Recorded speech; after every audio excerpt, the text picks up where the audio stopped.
Alright, it's my favorite time of week again. Yes, Rainbow Six Siege North American Pro League coverage. I'm about to give you the best replays and highlights. The stage is about to come up to wraps. We got 2 play days left, and these games are crucial for some of these teams. So let's get straight into it.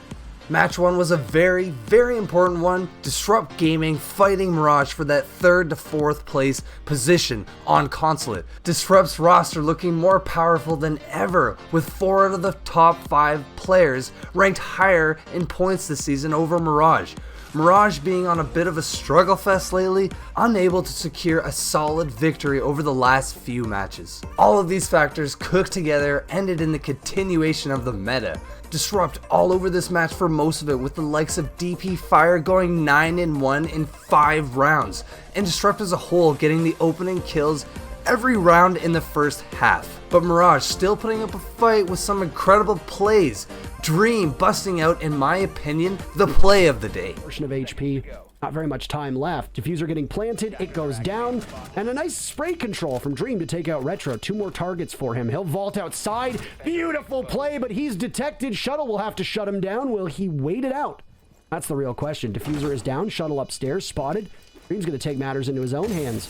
Smoke it off, and there's some more cover to try and deal some damage to Shuttle. The thing for Dream is how low he is on HP. Shuttle just needs to shoot him through the floor. All he's got to do is find him. He doesn't see him. Shuttle will drop. He's on the diffuser. How do you not know where he is? Mirage ends up taking it. Shuttle can't see through the smokes. Goodness gracious, Mirage end up taking a puzzling round. But like I mentioned earlier, these clutch plays couldn't hold up against the brutality of Disrupt. With most of the match being in Disrupt's favor, the 7-4 victory for Disrupt locked out Mirage 100% out of any playoff contention.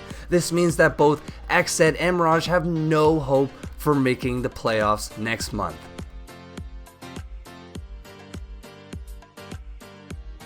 But moving into game 2, we had the Sonics and TSM dueling on Villa. Sonics really expanding their map pool outside of Clubhouse and Oregon this stage, broadening it with more of the likes of Consulate and Chalet, and now Villa. But them dipping into Villa, unfortunately, may not have been the best call. TSM rolled through most of this match with a 7-4 victory. Most of the round wins from both sides coming from defense comes to me as not much of a surprise, but maybe not quite as much of a landslide as it was. But wow guys, you want to know why TSM won this match? TSM had 10 out of 11 opening kills.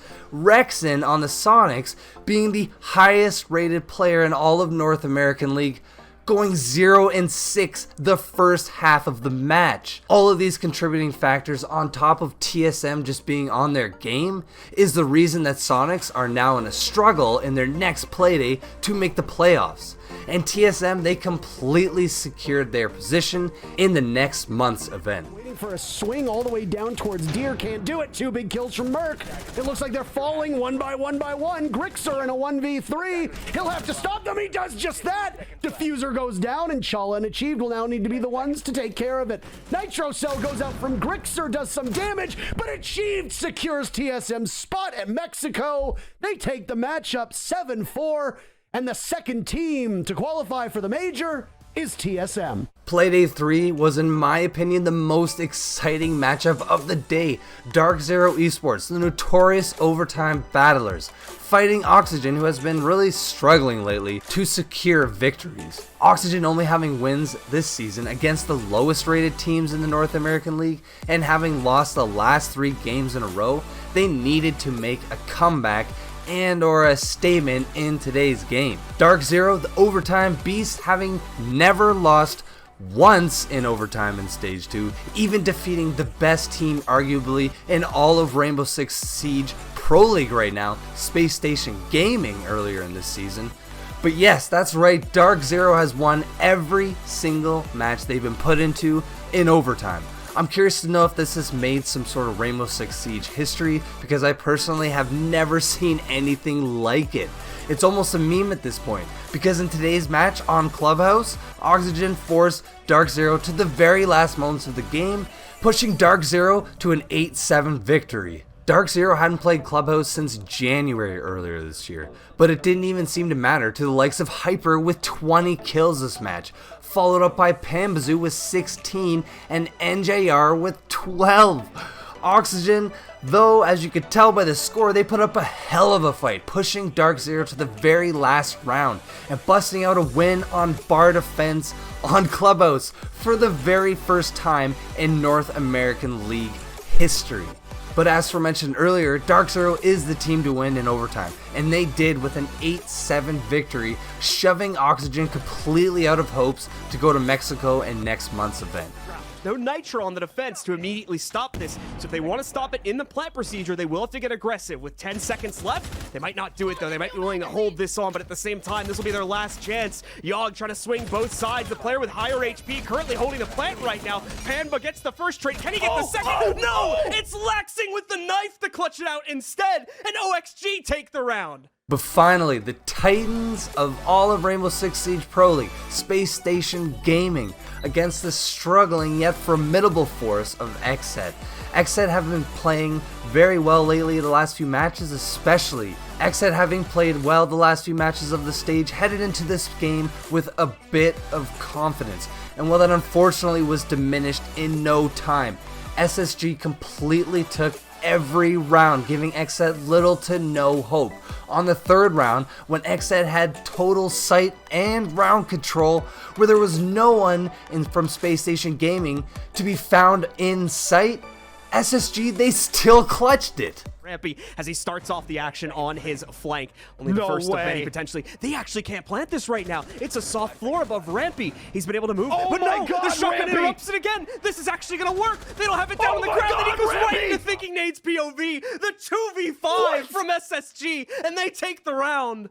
After that amazing play by SSG, it set the pace for the rest of the match. SSG giving no clues to what they might whip out next on XSET, playing aggressive when appropriate, stalling when needed, stalking their opponent like a lion ready to pounce on their prey.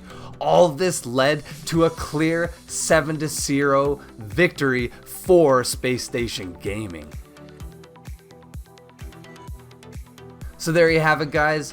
SSG still way up on top with 19 points. TSM was 16. Sonics, Dark Zero, Disrupt, all in a very tight space for that 3rd to 4th place position. Mirage completely bumped out because they lost this match, and of course Oxygen as well. The other two teams, well, they did really well this season, but unfortunately there is absolutely no hope, so they have to just work on forming a new strategy for the next season. And that's it.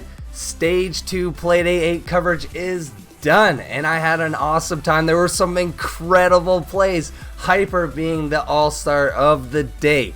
But next week, stay tuned as we wrap up the season of Stage 2 Playday 9 Rainbow Six Siege North American Pro League.